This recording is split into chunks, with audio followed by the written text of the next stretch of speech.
Kamusta tayo mga kakambing?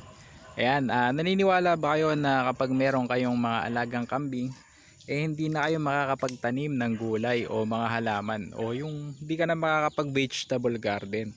Ayan, ngayong araw sasagutin ko yung tanong na yan bago sila sumilong. Ayan, so kwentuhan muna tayo dito. Ako po ay magkakambing at syempre isa ring farmer o maggugulay. Ayan, nagtatanim din ako ng mga gulay. Makikita nyo yan sa aking ibang videos kung saan nag-share ako ng pagtatanim ng gulay yun sa farm. At syempre meron din mga urban gardening o yung para naman sa mga urban areas. So dito halo yung ginagawa natin. So para masagot yung katanungan na kaya mo nga bang maggulay o magtanim ng mga gulay kung may alaga ka mga kambing, ay opo. Ayan, sa tamang management kayang kaya mo yan.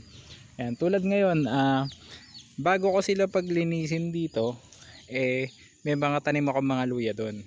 Ayan, at syempre yung panahon ngayon kung saan natuyo na yung ating mga dahon at bulaklak ng luya, syempre panahon na rin para i-harvest sila. At syempre kapag nagtanim ako ng luya, hindi naman luya ulit ang itatanim ko. Ayan, ang nakaschedule dyan para sa darating na dry season o mag-umpisa na ako bago mag February, syempre gulay naman ang itatanim natin dyan. Pechay, mustasa at iba pang leafy vegetables. Pwede rin tayo maglagay ng mga gumagapang o yung mga vines. Ayan, so pakita ko sa inyo yung luyahan yan ay syempre dinadamo yan kapag umuulan. Ngayon bago ka magtanim, lilinisin mo muna, at bago ka mag harvest syempre lilinisin mo muna. So yan, makikita nyo yung mga luyang Tagalog naglitawan na dyan, ready for harvest na sila. So dahil nga meron tayong kambing, pati itong ating luyang dilaw, hindi natin problema kung paano lilinisin, kasi yung dapat na damo na tatabasin natin nalinis na nga nila, dahil yun syempre ang pagkain ng ating mga kambing. Yan, so punta tayo dun sa kabila. Yan, ito habang papunta tayo dun madadaanan din natin yung pinag-harvestan ko ng luya na garden bed, at ito mga luya pa na harvestin pa natin. Ayan, so hindi na natin problema yung paglilinis. O yan, kung makikita nyo meron pa mga damo dito na siyang kakainin nila. Ayan, so dapat nga last day na nila dito ngayon, pero napapansin ko marami pa naman silang pwedeng kainin, kaya ihirit pa tayo ng mga siguro 2 pang araw. Ayan, dito naman sa part na to may luya din tayo. Kita nyo naman yan, ang tinanim ko dyan ganito lang kaliliit, tapos naglaman ng ganyang kalalaki. Diba? Magkano luya ngayon? Comment nyo sa baba. Diba? So ito naman mga na-prepare ko na. Ayan, syempre bukod sa bakod doon, may mga net din tayo, range net, para hindi sila makapunta dito. Ayan, gagaya nga na sinabi ko na sa tamang management pwede. Okay, so yung mga punla ko doon na peanut butter fruit, nalipat ko na sa labas. So yung tanong naman ng iba, paano yan? Naglipat ka na, teacher farmer, hindi ba yan kakainin ng kambing? So ganito naman ang technique na ginagawa ko, pamamaraan. Yan, kagaya nito meron tayong mga peanut butter fruit, yung prutas na lasang peanut butter. Okay, hindi nila ginagalaw yan kasi binuhusan ko yan ng merong dumi ng kambing at merong konting ihi-ihi nila. So walang may gustong umamoy sa sarili mong mga droppings o yung mga dumi. Ayan, so napansin ko rin nung isang araw na inakaskas nila tong sili. So buti nakita ko kagad.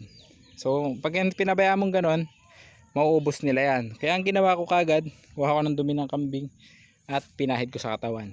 So tinigilan nila. So makikita nyo naman din dito, ayan, dumi yan ng kambing, pinahid ko sa katawan ng ating malunggay. Kasi pag hindi mo yan ginawa, itutumba nila yan kahit mataas na yan, diba? So pag may dumi nila, hindi nila yan papansinin, lalayuan nila. So yun yung palatandaan na hindi nila yan gagalawin. Kasi pag hindi mo nilagyan, ganito mangyayari sa iyong malunggay. So in-experiment ko lang, yung hindi ko nilagyan ganyan, yung nilagyan ko ay safe na safe. Ngayon meron pa ako isang dito na hindi ko nilagyan, ganyan ang kinalabasan. Diba?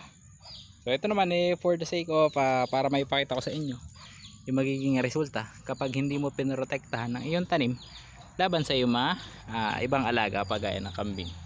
Okay, guyabano hindi nila ginagalaw. Tapos dito naman yung tubo. Yan, natumba nila yung tubo. So nag-try lang naman ako, konting tubo lang yan, natumba nila. So pag hindi mo siya pinahiran ng kanilang dumi, ganyan yung mangyayari. Ngayon ito naman malunggay, hindi nila ginagalaw. So ganun, kasi itong ating mga kambing ay napaka tatakaw. Yan, pag nakita sila ng pwedeng kainin, kakainin nila. Kagaya ng kahit yung tinumba mo lang nakakawati, yung ito, yung aking istaka kanina. So ginawa akong poste dun sa kulungan naman ng manok. Tapos yung iniwan ko yung natira, ito na siya. Yan. So kinain na ng kambing to. Diba? Ganyan sila katindi. Yan. So pagka ikaw ay maggugulayan, lagi mong sisiguraduhin na meron kang mga bakod gaya ng range net o yung mga parang yung pang isda. Yun, bili ka ng ganon. So sa Shopee makakabili ka din sa halagang 1,100. Meron ka na ng 50 meters na range net, yung hindi pa yun hinahatak so pwede mapasiguro paano yun hanggang 80 meters kung hahatakin mo siya. Baka nga mag 100 pa yun eh. Yan, so mahaba, kagaya no sa nakaraang kong video, yung nilagyan ko ng bakod, ganun. So pag may gulay ka, ganyan, tamang management lang. Habang nagpe-prepare ako ng mga lalagyan ko ng compost, so gulay dito, talong, dito pwedeng sili, pwedeng okra. Tapos dito ulit merong uling hukay, yan, nilagyan ko na yan ng mga kitchen scraps. Tapos tinabunan ko ng dumi ng kambing at nade-decompose na yan dyan, naging sisilbing organic o natural fertilizer. Tapos dito ulit sili, talong, okra. Ganun lang. Pagka ikaw ay alam mo yung tamang management ng yung mga pananim at yung mga hayupan, ay hindi sila maglalaban. Ayan, kasi sabi nga naman ano ba ikukulong, halaman or hayop? Di syempre may paa. Sino may paa, siya may kulungan. Kakagaya no, meron silang goat house. Pag ayaw ko silang palabasin dito, o dumating na yung time na hindi ko na sila dapat palabasin dahil meron ng mga malalaking talong dito at saka sili, saka okra, nandun na sila, confinement na sila. Tapos pag gusto ko silang ipastol, doon na sila sa kabilang side sa kanluran. So ganun yung kanilang schedule, dahil nga katatapos lang naman ang ulanan natin.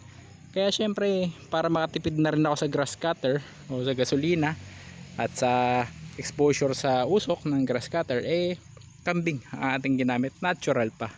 Tapos meron pa silang maibibigay sa atin na natural or organic fertilizer. So yun, sana nakatulong itong aking video sa mga magtatanim, yung ating mga farmers, tsaka yung ating mga livestock o goat raisers, o kahit sa may mga baka, na ganon yung management ko sa farm, na malay nyo sa inyong farm mas malaki, pwede nyo siyang may apply din para hindi maglabo-labo o maglaban-laban ang inyong halaman at hayupan. Okay, so huwag pong kalimutan mag-subscribe sa ating YouTube channel na Teacher Farmer Ali, at meron tayong Facebook page na Kambingan ni Ali Boy. Okay, sana po may natutunan kayo. Salamat po sa suporta at sa inyong tiwala. Okay, happy farming!